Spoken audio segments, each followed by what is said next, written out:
Raj TV நேயர்களுக்கு என் அன்பார்ந்த வணக்கங்கள். நான் doctor Kavya Somesh, consultant diabetologist and gestational diabetes physician. இந்த எபிசோடில் என்ன பார்க்க போகிறோம்னா, சர்க்கரை நோய் எதனால் வருது. நிறைய பேர்த்துக்கு டவுட் இருக்குது. நான் ரொம்ப அதிகமாக சர்க்கரை சாப்பிட்டேன்னா அதனால தான் சர்க்கரை நோய் வந்துச்சா அப்படின்னு கேட்குறாங்க.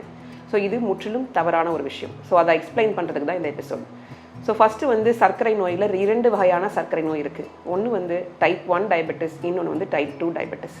ஸோ டைப் 1 டயபெட்டிஸ்னால் என்னென்னா, குழந்தைகளில் வர சர்க்கரை நோய்.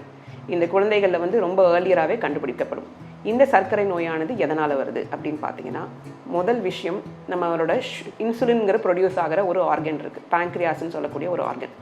அந்த இன்சுலின்கிற செக்ரேட் ஆகிற அந்த ஹார்மோன் உடம்புல ரொம்ப கம்மியாகுது.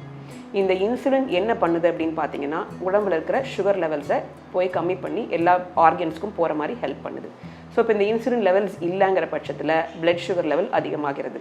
இது டைப் 1 டயபெட்டிஸ். ஸோ இந்த டைப் 1 டயபெட்டிஸ் குழந்தைகளில் வருது. இப்போ 2வது வகையான சுகர் பார்த்தீங்கன்னா டைப் 2 டயபெட்டிஸ். டைப் 2 டயபெட்டிஸை பொறுத்த வரைக்கும் இன்சுலின் லெவல்ஸ் நிறைய இருக்குது. பட் அந்த இன்சுலினால் போய் நம்ம ஆர்கன்ஸில் வேலை செய்ய முடியல. ஸோ இன்சுலின் வேலை செஞ்சால் தான் அந்த சுகர் லெவலில் நம்ம ஆர்கன்ஸ்குள்ளே, இப்போ லிவர்க்குள்ளே போகணும், இப்போ மசில்ஸ்குள்ளே கொஞ்சம் சுகர் எடுக்கும், நம்ம டிஷ்யூஸுக்கு எல்லா எல்லா ஆர்கன்ஸுமே அந்த சுகர் தேவைப்படுது, அது வேலை செய்யுது. ஸோ அந்த சுகரை எப்போ எங்கேருந்து வருது? நம்ம சாப்பிடக்கூடிய சாப்பாடுலேருந்து வருது. ஸோ நம்ம சாப்பிடக்கூடிய சாப்பாடு அப்படியே நம்ம வயிற்றுப்பகுதிக்கு போய் அங்கேருந்து ரத்த நாளங்களில் கலந்து அந்த ரத்த நாளங்கள்லேருந்து மற்ற ஆர்கன்ஸுக்கு போகுது. ஸோ இப்போ இந்த ரத்த நாளங்கள்லேருந்து அந்த ஆர்கன்ஸுக்கு போகணும்னா அந்த சுகரை எடுக்கக்கூடிய அந்த தன்மை அந்த ஆர்கன்ஸுக்கு இல்லை. பிகாஸ் இன்சுலின் ரெசிஸ்டன்ஸ்னு சொல்லக்கூடிய ஒரு பிரச்சனை ஏற்படுது டைப் 2 டயபெட்டிஸில். ஸோ அதனால் பிளட் சுகர் லெவல்ஸ் அதிகமாகிட்டே இருக்குது டைப் 2ல்.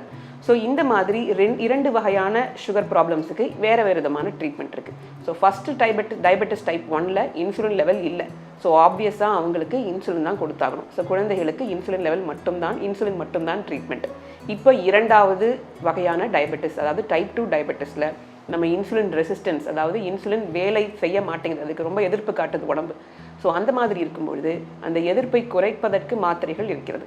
ஸோ அந்த ரெசிஸ்டன்ஸை குறைப்பதற்கு மாத்திரை இருக்கிறது. ப்ளஸ் நம்ம இன்சுலின் தேவைப்படுறத அந்த பேங்க்ரியாஸை ஸ்டிமுலேட் பண்ணி இன்னும் இன்சுலின் செக்ரீஷன் பண்ணுறதுக்கு மாத்திரைகளும் இருக்குது.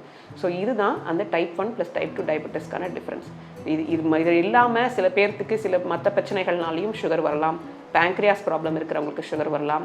சில பேர்த்துக்கு இந்த அதிகமாக இப்போ ஸ்டீராய்டு மருந்து எடுப்பாங்க, அவங்களுக்கு சில காலத்தில் சில வருஷங்கள் கழித்து சுகர் வரலாம். ஸோ இந்த மாதிரி பேங்க்ரியாஸ் ப்ராப்ளம்ஸ் இருக்கிறவங்களுக்கும் ப்ளஸ் சில வகையான மாத்திரைகள் அதிகமாக உட்கொள்ளும் போதும் சுகர் லெவல்ஸ் அதிகமாகிறதுக்கு வாய்ப்பு இருக்குது. இந்த டாபிக் உங்களுக்கு யூஸ்ஃபுல்லாக இருக்கும் நம்புகிறேன். மீண்டும் அடுத்த எபிசோடில் வேறு ஒரு இன்ட்ரெஸ்டிங்கான டாப்பிக்கோடு உங்களை மீட் பண்ணுறேன். தேங்க்யூ.